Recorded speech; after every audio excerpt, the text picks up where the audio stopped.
민수기 22장. 이스라엘 자손이 또 길을 떠나 모압 평지에 진을 쳤으니 요단 건너편 곧 여리고 맞은편이더라. 십볼의 아들 발락이 이스라엘이 아모리인에게 행한 모든 일을 보았으므로 모압이 심히 두려워하였으니 이스라엘 백성이 많음으로 말미암아 모압이 이스라엘 자손 때문에 번민하더라. 미디안 장로들에게 이르되 이제 이 무리가 소가 밭의 풀을 뜯어먹음 같이 우리 사방에 있는 것을 다 뜯어먹으리로다 하니 그때 십볼의 아들 발락이 모압 왕이었더라. 그가 사신을 부올의 아들 발람의 고향인 강가 부돌에 보내어 발람을 부르게 하여 이르되 보라, 한 민족이 애굽에서 나왔는데 그들이 지면에 덮여서 우리 맞은편에 거주하였고 우리보다 강하니 청하건대 와서 나를 위하여 이 백성을 저주하라. 내가 혹 그들을 쳐서 이겨 이 땅에서 몰아내리라. 그대가 복을 비는 자는 복을 받고 저주하는 자는 저주를 받을 줄을 내가 알미니라. 모압 장로들과 미디안 장로들이 손에 복채를 가지고 떠나 발람에게 이르러 발락의 말을 그에게 전하매 발람이 그들에게 이르되 이 밤에 여기서 유숙하라. 여호와께서 내게 이르시는 대로 너희에게 대답하리라. 모압 귀족들이 발람에게서 유숙하니라. 하나님이 발람에게 임하여 말씀하시되 너와 함께 있는 이 사람들이 누구냐? 발람이 하나님께 아뢰되 모압 왕 십볼의 아들 발락이 내게 보낸 자들이니이다. 이르기를 보라, 애굽에서 나온 민족이 지면에 덮였으니 이제 와서 나를 위하여 그들을 저주하라. 내가 혹 그들을 쳐서 몰아낼 수 있으리이다 하나이다. 하나님이 발람에게 이르시되 너는 그들과 함께 가지도 말고 그 백성을 저주하지도 말라. 그들은 복을 받은 자들이니라. 발람이 아침에 일어나서 발락의 귀족들에게 이르되 너희는 너희의 땅으로 돌아가라. 여호와께서 내가 너희와 함께 가기를 허락하지 아니하시느니라. 모압 귀족들이 일어나 발락에게로 가서 전하되 발람이 우리와 함께 오기를 거절하더이다. 발락이 다시 그들보다 더 높은 고관들을 더 많이 보내매 그들이 발람에게로 나아가서 그에게 이르되 십볼의 아들 발락의 말씀에 청하건대 아무것도 거리끼지 말고 내게로 오라. 내가 그대를 높여 크게 존귀하게 하고 그대가 내게 말하는 것은 무엇이든지 시행하리니 청하건대 와서 나를 위하여 이 백성을 저주하라 하시더이다. 발람이 발락의 신하들에게 대답하여 이르되 발락이 그 집에 가득한 은금을 내게 줄지라도 내가 능히 여호와 내 하나님의 말씀을 어겨 덜하거나 더하지 못하겠노라. 그런즉 이제 너희도 이 밤에 여기서 유숙하라. 여호와께서 내게 무슨 말씀을 더하실는지 알아보리라. 밤에 하나님이 발람에게 임하여 이르시되 그 사람들이 너를 부르러 왔거든 일어나 함께 가라. 그러나 내가 네게 이르는 말만 준행할지니라. 발람이 아침에 일어나서 자기 나귀에 안장을 지우고 모압 고관들과 함께 가니 그가 감으로 말미암아 하나님이 진노하심으로 여호와의 사자가 그를 막으려고 길에 서니라. 발람은 자기 나귀를 탔고 그의 두 종은 그와 함께 있더니 나귀가 여호와의 사자가 칼을 빼어 손에 들고 길에 선 것을 보고 길에서 벗어나 밭으로 들어간지라. 발람이 나귀를 길로 돌이키려고 채찍질하니 여호와의 사자는 포도원 사이 좁은 길에 섰고 좌우에는 담이 있더라. 나귀가 여호와의 사자를 보고 몸을 담에 대고 발람의 발을 그 담에 짓누름에 발람이 다시 채찍질하니 여호와의 사자가 더 나아가서 좌우로 피할 데 없는 좁은 곳에 선지라. 나귀가 여호와의 사자를 보고 발람 밑에 엎드리니 발람이 노하여 자기 지팡이로 나귀를 때리는지라. 여호와께서 나귀 입을 여시니 발람에게 이르되 내가 당신에게 무엇을 하였기에 나를 이같이 3번 때리느냐. 발람이 나귀에게 말하되 네가 나를 거역하기 때문이니 내 손에 칼이 있었더라면 곧 너를 죽였으리라.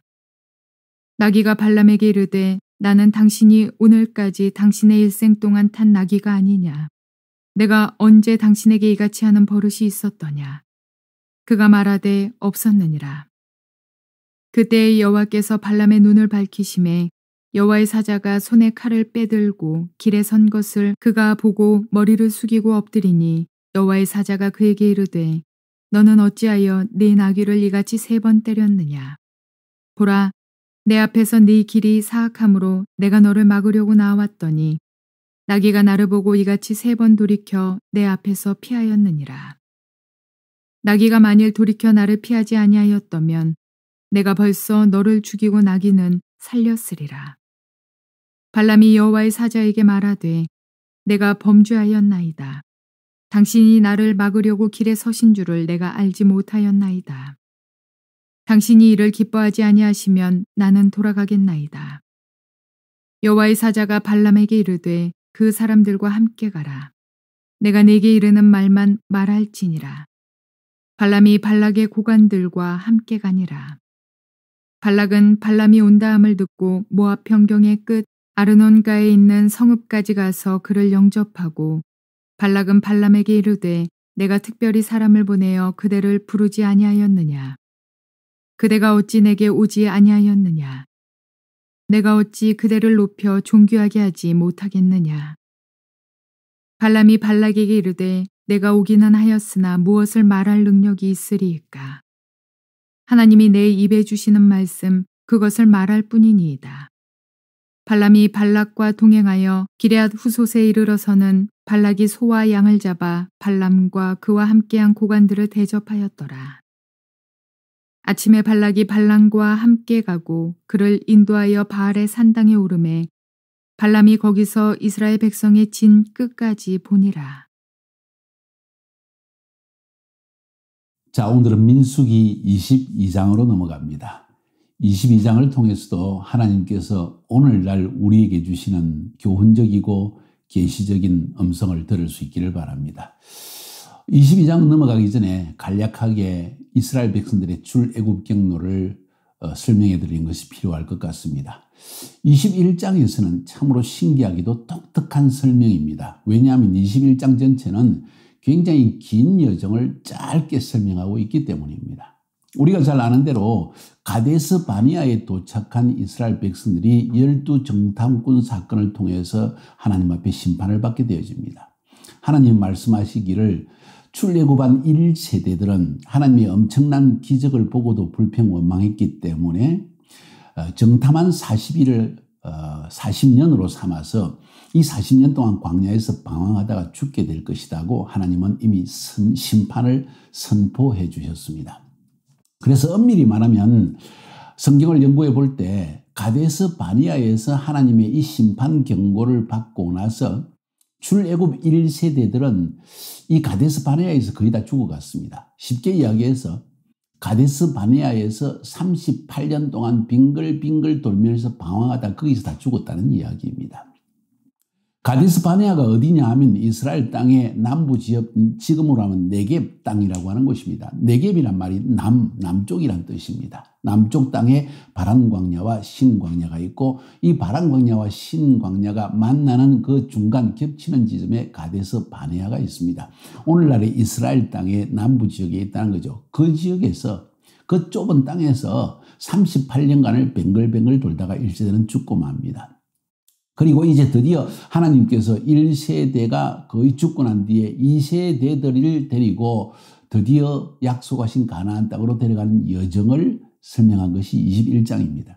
그래서 21장은 여러분이 자세히 읽어보면 가데스 바니아에서 출발해가지고 그 가데스 바니아 땅은 에돔 땅의 경계선에 속해 있습니다. 지금의 이스라엘 땅까지 에돔이 차지하고 있었다는 거죠. 남부 땅을, 이스라엘 남쪽 땅을. 그래서 이 에돔 땅을 거쳐서 지금의 요르단 땅으로 이스라엘 남쪽, 요르단 남쪽 그 경계선을 건너가서 그 요르단 땅의 남쪽에서 북쪽으로 쭉 올라가는 여정까지 기록하고 있습니다. 가데스 바네아에서 출발해서 에돔 땅을 거쳐서 모압 땅을 거쳐서 암몬 땅까지 올라가는 그 여정을 다 기록하고 있는 것이 21장이니까 상당히 긴 여정이죠. 아마도 그 긴 여정같이 보이지만 사실은 1년 내지 2년 남짓한 시간에 이미 그 땅을 다 올라간 것 같습니다. 그래서 이 한 장 안에 이렇게 많은 땅을 거쳐간 걸 기록하지만 시간상으로는 거의 1년 안에 지나갈 수 있는 땅입니다. 지금도 성지순례를 가보면 그 땅은 충분히 그렇게 갈 수 있는 땅이지요. 자, 아무튼 그래서 에돔 땅을 거치고 당시에 모압 땅 그리고 또 암몬 땅까지 거쳐서 올라가는 여정 속에서 일어났던 전쟁의 이야기. 에돔과 전쟁을 하고 그 다음에 시혼 왕과 또 전쟁을 하고 그 다음에 바산 왕 옥과도 전쟁을 하고 거의 북쪽까지 치고 올라가는 이야기를 담고 있는 것이 21장입니다. 대부분 이 이스라엘 백성들이 그 땅을 지나가는 것을 허락하지 않다가 그들이 오히려 공격해서 이스라엘 백성에게 오히려 전쟁에서 지고 마는, 그래서 이스라엘 백성이 그 땅들을 차례로 점령하고 넘어가는 이야기를 기록한 것이 21장입니다. 22장으로 넘어가면 이제 드디어 모압 땅에 이르렀을 때 일어난 일을 기록하고 있는데 그 기록이 22장, 23장, 24장, 25장 4장에 걸쳐서 길게 기록하고 있습니다. 매우 중요한 이스라엘의 실패에 대한 이야기를 담고 있기 때문입니다. 실패를 통해서 우리는 교훈을 얻을 수 있다는 것입니다. 우리가 잘 아는 대로 발람 선지자의 이야기입니다.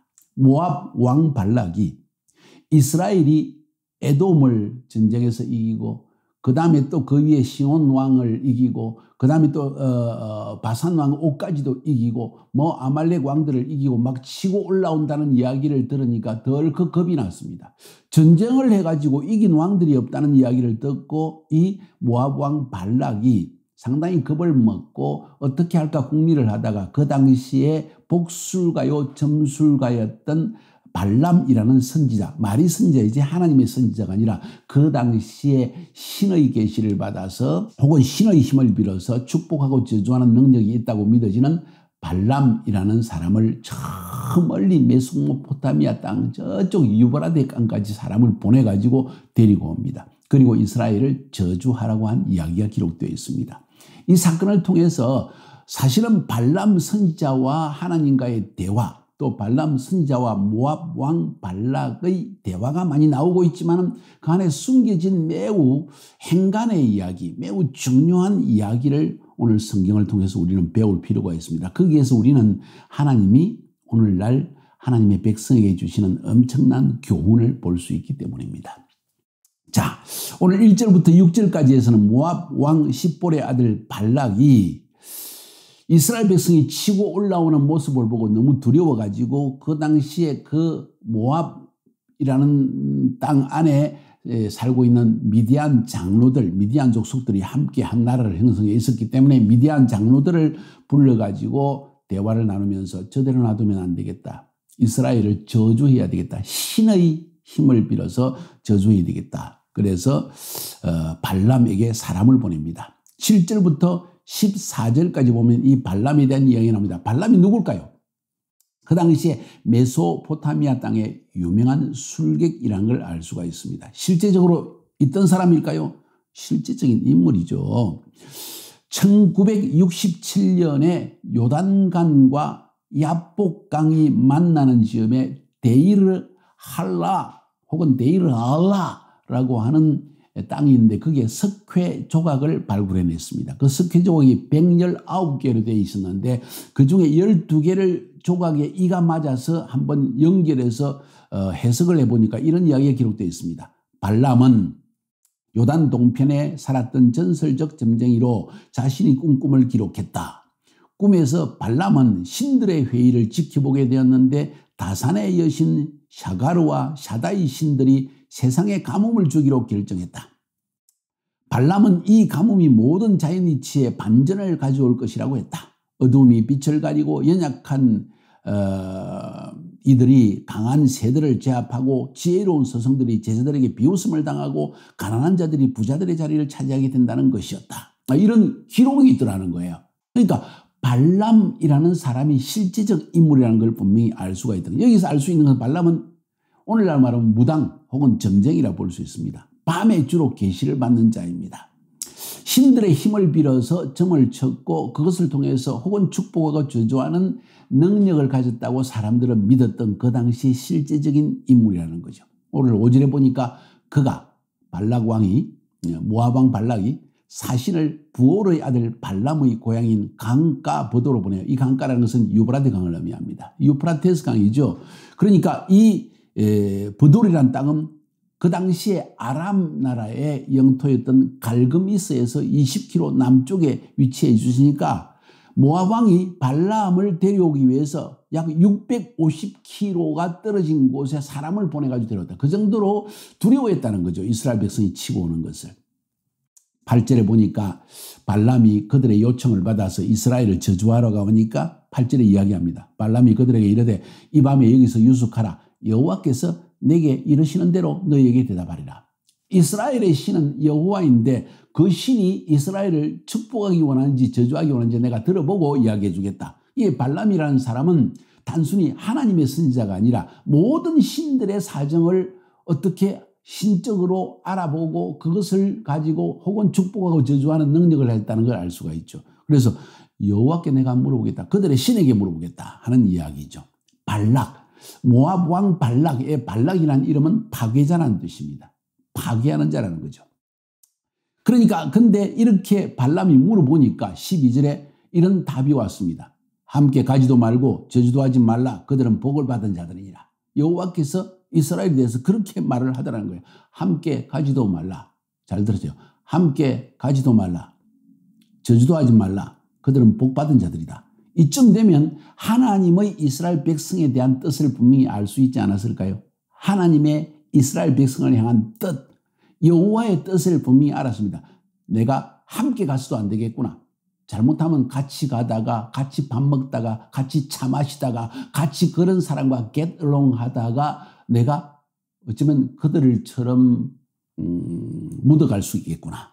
그들처럼 변할 수가 있겠구나 하는 이야기죠. 함께 가지 말고 저주도 하지 말라. 복받은 자니까 저주는 가당치 않은 이야기다. 저주할 수가 없는 민족이다 하는 이야기를 하나님이 이미 딱 이야기를 하셨다는 것이죠. 그래서 그런 13절에 이 발락이 보낸 사신들에게 이야기합니다. 발람이 아침에 일어나서 발락의 귀족들에게 이르되 너희는 너희 땅으로 돌아가라. 내가 너희와 함께 가기를 여호와께서 허락지 아니하셨느니라. 하나님이 같이 가지 말라고 그랬다. 분명하게 이야기를 했습니다. 그러니까 모압 왕 발락이 두 번째 사신을 보냅니다. 15절부터 17절에 발락이 다시 그들보다 더 높은 귀족을 더 많이 보내며 옛날에는 차관을 보냈는데 이제는 장관을 보냈다는 이야기예요. 어쩌면 국무총리를 보냈다는 이야기입니다. 더 높은 귀족들을 더 많이 보내며 그들이 발람에게로 나아가서 그에게 이르되 십볼의 아들 발락의 말씀에 청컨대 아무것도 꺼리지 말고 내게로 오라. 내가 그들을 높여서 크게 존귀케 하고 높은 자리 주겠다는 이야기죠.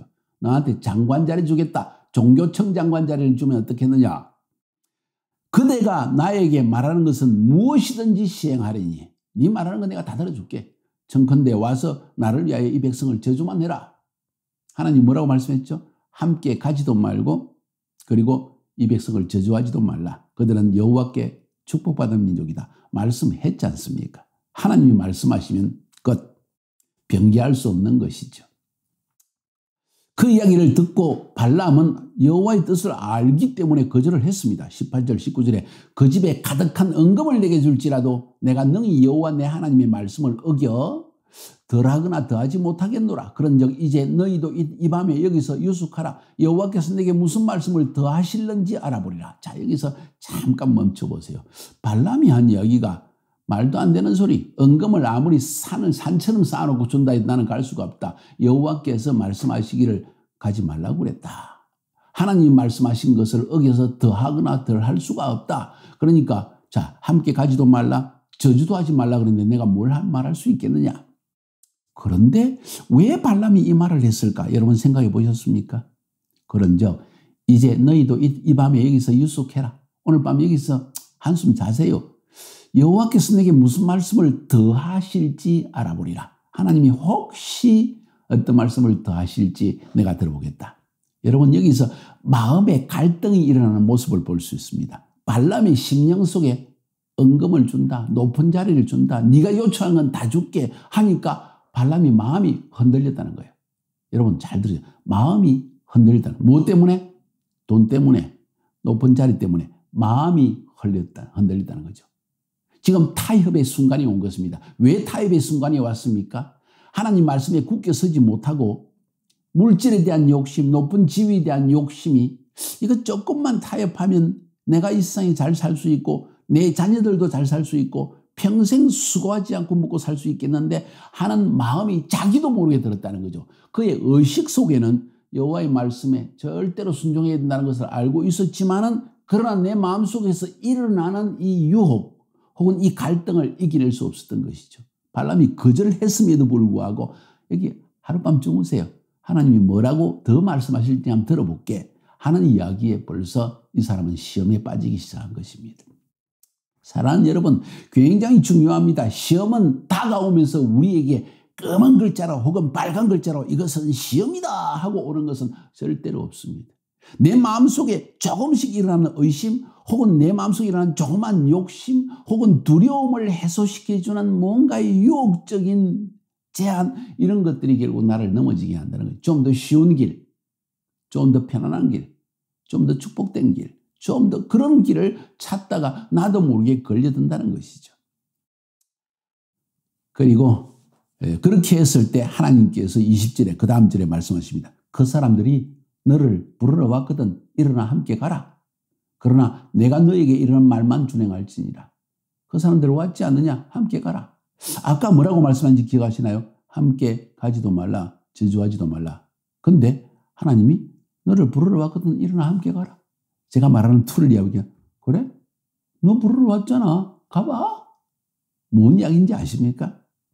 네가 그렇게 마음속에 가고 싶은 욕망이 일어나니 너가 결국은 거기에 이끌려가지 않겠느냐는 이야기. 이미 마음은 이끌려 버렸습니다. 그러나 한 가지 붙입니다. 그러나 네게 이르는 말만 내가 너에게 하는 말만 해라 하고 말씀하십니다. 발람 그래도 여호와 하나님의 능력을 아는 사람이었던 것 같습니다. 발람이 동행합니다. 21절부터 35절까지 발람이 동행하는 이야기가 나옵니다. 여기에서 분명히 알 수 있는 것 21절부터 35절까지의 이 기록된 성경의 내용을 보게 될 때 하나님이 얼마나 같이 가는 걸 싫어하는지 알 수 있습니다. 제가 조금 전에 말씀드렸어요. 그래? 너 데리러 왔잖아. 같이 가봐. 엄마가 아이들에게 이거 하지 마라 그럽니다. 아이가 자꾸 엄마 나 하고 싶어 나 할 거야 몰래 합니다. 그래 해봐 그러면. 한번 해봐. 너에게 얼마나 해가 되는지 너가 맛을 봐야 되겠구나 하는 어쩌라는 것이지요. 이 말귀를 못 알아들으면 영적으로 실패하는 것입니다. 21절부터 35절까지 발람이 동행합니다. 재물의 유혹 때문에 마음이 흔들린 것이죠. 하나님은 우리의 마음을 감찰하시거든요. 우리 마음이 흔들리면 하나님도 어찌할 수가 없습니다. 내 마음의 중심이 하나님 말씀에 굳게 서 있지 않으면 하나님의 뜻에 분명히 서 있지 않으면 하나님의 말씀에만 순종하겠다는 결단에 분명히 서 있지 않으면 하나님은 그 틈새를 이용해서 끊임없이 내 마음을 흔들어낸다는 것입니다. 가룟 유다도 그렇게 넘어졌고 아나니아와 삽비라도 그렇게 해서 결국은 성령을 속이고 죽게 된 것입니다. 우리도 이렇게 해서 실패가 우리 삶에 온다는 교훈을 계시적인 교훈을 하나님이 지금 주시고 있는 겁니다. 그런데 22절에 보니까 하나님이 진노하십니다. 가라 그랬지 않습니까? 그런데 진노했다는 거예요. 제 말의 의미를 알겠습니까? 22절에 그가 감으로 발람이 그 발락의 사신을 따라감으로 말미암아 하나님이 진노하심으로 그가 감으로 말미암아 함께 그들과 감으로 말미암아 하나님이 진노하심으로 여호와의 사자가 그걸 막으려고 길에 서니라 하고 22절에 나오고 그 다음 23절부터 시작해서 35절까지 쭉 나귀의 이야기가 나옵니다. 발람 선지자가 자기가 평생 탄 나귀를 타고 지나가는데 포도원 양쪽으로 벽이 있고 포도원은 울타리겠죠. 그 사이 길을 걸어가는데 여호와의 사자가 칼을 들고 탁 서 있으니까 나귀가 놀래가지고 그 사이를 피하려다가 담벼락에 이 발람 선지자의 발을 비비댑니다. 그러니까 발람이 그냥 채찍을 후리치면서 이놈의 나귀가 오늘 왜 이래? 오늘따라 왜 이렇게 길을 갖다가 이렇게 나를 헷갈리게 만들어? 왜 내 발이 다쳤잖아. 막 그러면서 화를 냅니다. 그러니까 하나님이 나귀의 입을 탁 열어가지고 당신이 왜 날 때려요? 나귀가 짐승이 사람에게 하찮은 짐승이 인간에게 대듭니다. 하찮은 나귀가 주인에게 대듭니다. 그러니까 발람이 이야기합니다. 이놈 봐라 말대꾸까지 하네. 너 왜 발을 비비고 야단법석에 내 발 다쳤잖아.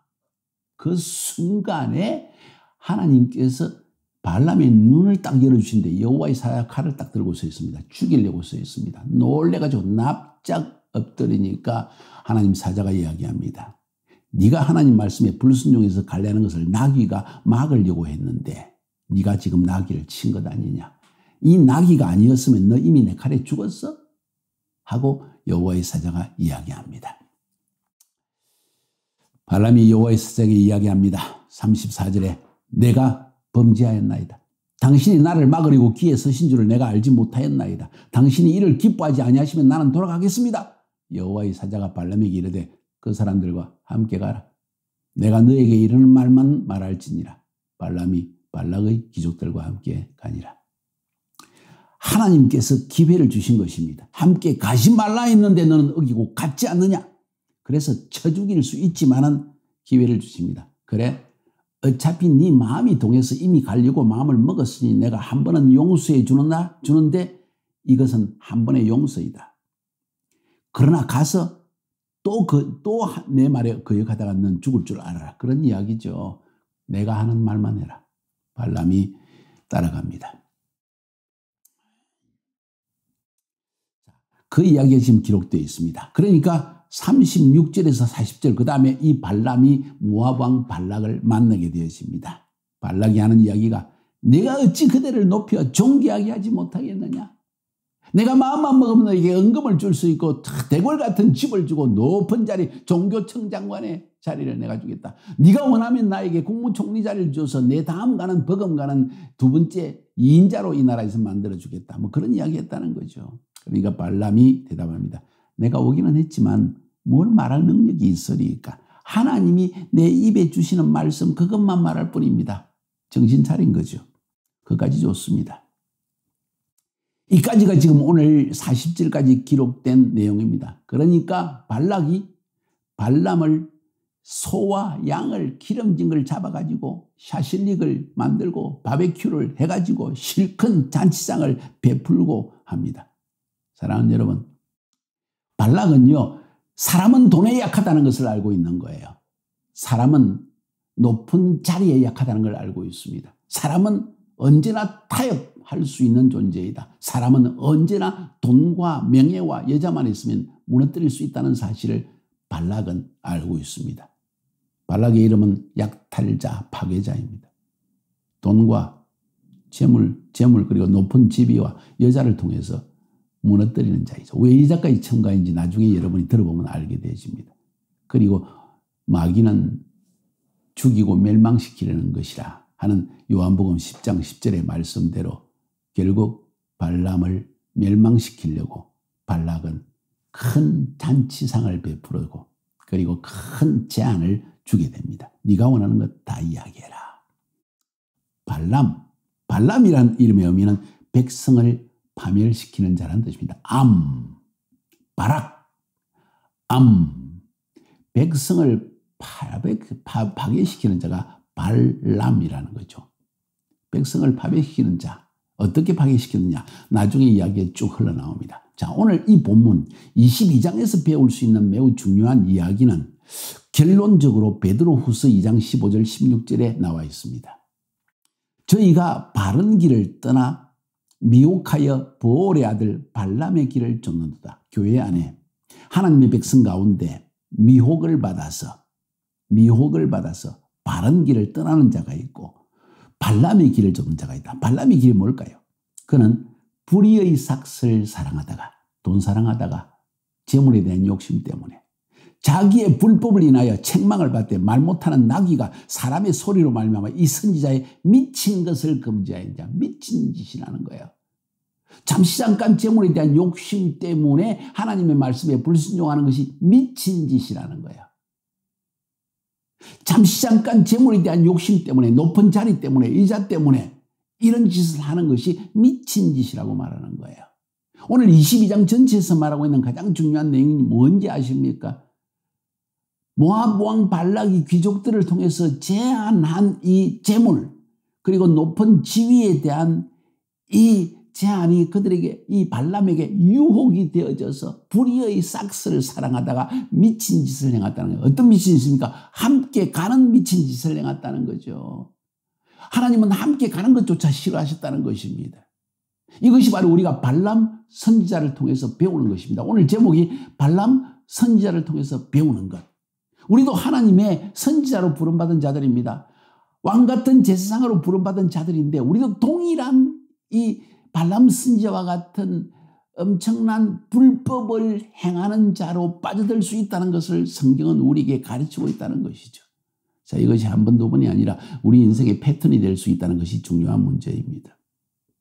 수많은 하나님의 백성들, 하나님께 부름받은 청년 세대들, 하나님께 부름받은 하나님의 사역자, 목회자, 선교사, 혹은 하나님의 사역으로 부름받은 모든 젊은 세대들과 나이든 세대, 어른, 청년 할 것 없이 모든 사람들이 동일하게 빠져들 수 있는 이 불법, 미친 짓, 이게 바로 재물 때문에 온다는 것이죠. 그리고 높은 지위 때문에 온다는 거죠. 사람들의 인정을 받는 것, 자리를 탐하는 것, 무슨 총회장이라는 이름, 혹은 또 무슨 높은 자리를 준다는 것, 월급 많이 준다는 것, 사람들이 나를 존경해 주기 때문에 박사학위를 해야 된다는 것, 목사를 좋은 자리에 얻기 위해서는 반드시 좋은 신학교를 나오고 그리고 박사학위를 PhD를 받아야만 좋은 교회에 갈 수 있다. 이런 이야기들이 전부 다 미친 짓을 행하기 위한 사단의 제안이라고 저는 그렇게 말하고 싶어요. 그것이 나쁘다는 이야기가 아닙니다. 공부하는 것이.